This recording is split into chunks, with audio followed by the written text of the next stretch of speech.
Kaixo guztioi eta ongietorriak Eus Podcast Playren 5. saiora. Saio honetan, gaur egun sekulako arrakasta duen genero bati helduko diogu. Eta zein da genero hori? Bai, asmatu duzue, elkarrizketa eta debatea. Ziur gaude azken boladan, YouTube edo Spotify bezalako plataformetan elkarrizketa edota debateren bat entzun duzula. Izan ere, genero honek arrakasta handia du gaur egun eta nerabe eta gazteen artean ere inoiz baino interes handiagoa piztu du. Saio honetan, elkarrizketa eta debate eraginkor eta erakargarri bat sortzeko gakoak eta gomendioak emango dizkizugu. Goazen bada! Lehenik eta behin, elkarrizketaren eta debatearen arteko desberdintasunak argituko ditugu. Hasteko, elkarrizketa batean oro har bi pertsona aurkitzen ditugu. Elkarrizketa egiten duen pertsona eta elkarrizketatua den pertsona. Elkarrizketatua gai zehatz batean aditua izaten da, eta helburua entzulentzat interesgarria den gai bati edo gai desberdinei buruzko informazioa ematea da. Beraz, elkarrizketan zure papera galdera interesgarriak egitea izango da. Bestalde, debatean oro har bi pertsona baino gehiago ditugu. Debatearen helburua gai bati edo batzuei buruzko ikuspuntu desberdinak jasotzea da. Hori dela eta, oso interesgarria da gonbidatuek iritzi desberdinak izatea. Horrek debatea aberastuko baitu. Beraz, debate batean, zuk gai jartzailearen eta moderatzailearen lana egingo zenuke. Bien arteko desberdintasunak eta ezaugarri orokorrak ezagutu ostean, debate zein elkarrizketa interesgarriak sortzeko urratsak azalduko dizkizuegu. Lehenik eta behin, guretzat zein gure entzulentzat interesgarria den gai bat aukeratu beharko dugu. Eta noski, aukeratzen dugun gai horrek batekin beharko du gure podcastaren gai orokorrarekin. Esate baterako, izuikarazko bideojokoei buruzko podcast saio batean, gai orokor horrekin zerikusia duen gai bat aurkitu beharko dugu. Gai zehatza erabaki ondoren, elkarrizketatua izango den pertsona aukeratu beharko dugu. Debatearen kasuan, gutxienez bi pertsona aurkitu beharko ditugu, era horretan ikuspuntu eta iritzi desberdinak jasotzeko. Adibidez, sortu dugun podcasta beldurrezko bideojokoi buruzkoa bada, oso interesgarria izan daiteke entzulentzat izuikarazko bideojokoren baten gidoilari lanetan aritu den pertsona bat elkarrizketatzea. Jorratuko dugun gai zehatza eta solasaldiko partaideak aukeratu ondoren, galderak prestatzeko unea iritsi zaigu. Horretarako, lehenik eta behin gure entzuleen lekuan jarri behar gara eta gure buruari honako galdera egin behar diogu. Zeintzuk dira entzulentzat interesgarrienak izan daitezkeen galderak edo debatea pizteko gaiak? Zer da entzuleak jakin nahiko lukeena? Hasiera batean, oso garrantzitsua da interesatzen zaizkigun galderen eta gaien zerrenda bat egitea, naiz eta behar bada ondoren guztiak erabiliko ez ditugun. Horrek asko lagunduko digu gure elkarrizketa edo debatearen tamaina neurtzeko. Horrekin batera, elkarrizketa edo debatea hasi aurretik beharrezkoa da gonbidatuei buruzko informazioa arakatzea. Era berean, gonbidatuek aurretik beste elkarrizketa edo debaterik egin badute, horiek entzutea, irakurtzea edo ikustea komeni zaigu. Era horretan, gonbidatuei buruzko informazio gehiago jasotzeaz gain, gehien errepikatu diren galderak zein izan diren jakingo dugu, eta horiek oso baliagarriak izango zaizkigu gureak prestatzeko. Hala eta guztiz ere, oso freskagarria da noizbehinka ez usteko galderaren bat edo gai originalen bat prestatzea, batez ere gure gonbidatuak ezagunak baldin badira. Izan ere, kontuan hartu behar dugu ezagunak diren pertsonek hainbat elkarrizketa egiten dituztela, eta beraz, asko eskertuko dute betiko gaietatik aldentzen diren galderei erantzutea.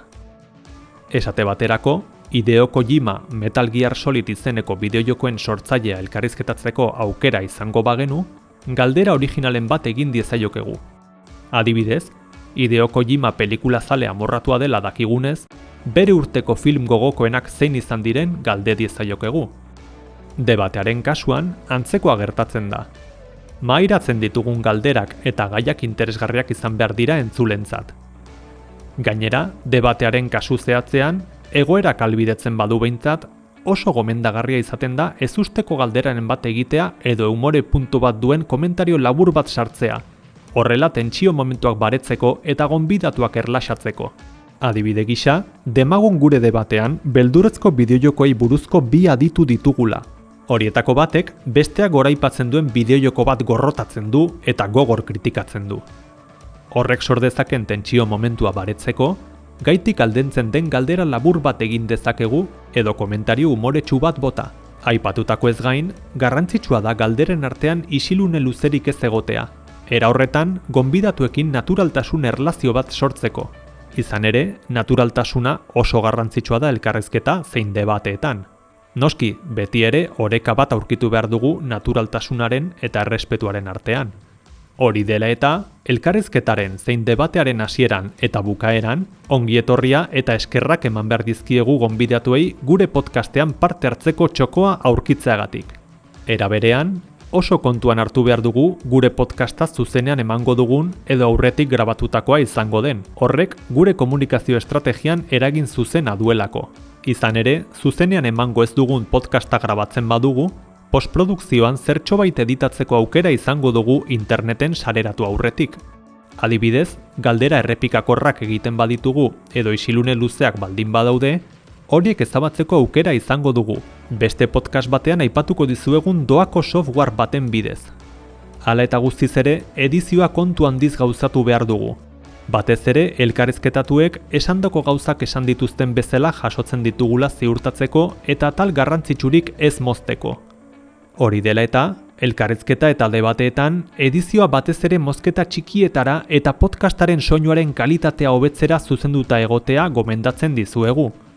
Izan ere, oso erraza da genero honetan, nahi gabe debate edo elkarrizketan azaldu den azalpenen bat gaizki moztea eta horren esan nahia guztiz distortzionatzea. Beraz, edizioarekin kontu handia izatea biziki gomendatzen dizuegu. Gure elkarrizketa edo debatea zuzenean egiten badugu aldiz, ahalik eta lasaien egotea gomendatzen dizugu, parte hartzaile guztiak lasaitzeko eta elkarrizketa eta debatea naturaltasunez egiteko.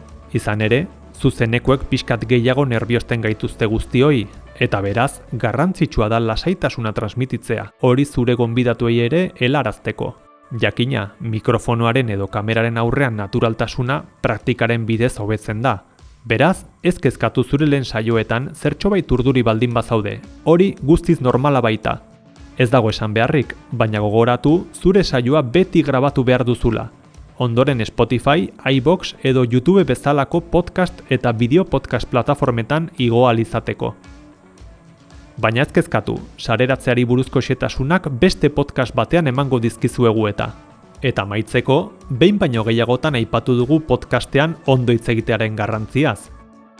Baina bideo podcast bat egiten badugu, esaten dugunaz gain, gure gorputzarekin transmititzen duguna ere hartu behar dugu kontuan, noski. Bideo podcasta grabatzen badugu, garrantzitsua da hankak ez gurutzatzea eta bizkarra zuzen mantentzea. Izan ere, hankak gurutzatzen baditugu edota bizkarra zuzen ez badugu, lotxatuta eta segurtasunik gabe gaudenaren sentsazioa emango dugu. Era berean, gomendagarria da eskuak mahai gainean izatea eta elkarrizketatuari begietara begiratzea naturaltasuna eta interesa transmititzeko. Eta honekin amaiera ematen diogu gaurko saioari. Espero dugu esandakoak zure lehen elkarrizketa edo debatea sortzeko baliagarriak izango zaizkizula. Ondo izan eta hurrengo saiora arte.